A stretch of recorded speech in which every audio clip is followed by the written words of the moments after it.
Alam mo ba, na pwede ka nang makagamit ng PhilHealth kung ikaw ay nasa emergency department. Ito ang OECB Package o Outpatient Emergency Care Benefits Package. Ano ba ang OECB Package? Ang OECB Package ay benepisyong PhilHealth para sa mga serbisyo mula sa emergency department ng mga ospital.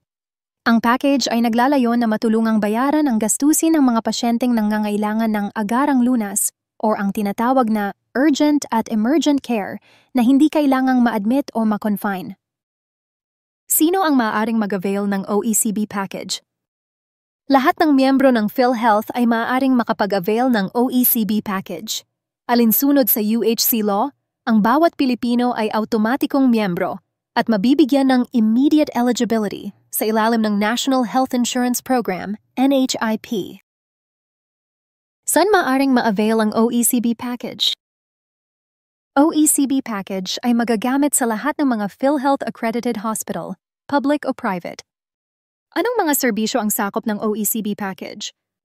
Nakapaloob sa OECB Package ang Essential Emergency Care List, EECL, na kinabibilangan ng mga pinakakaraniwang serbisyong ginagamit sa emergency department.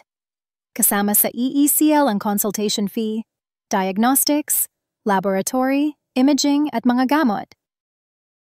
Ngayon, alam mo na, isang like naman dyan ka membro at share mo na rin para naman malaman din ng iba at follow na rin para laging kang updated sa mga bagong natin videos.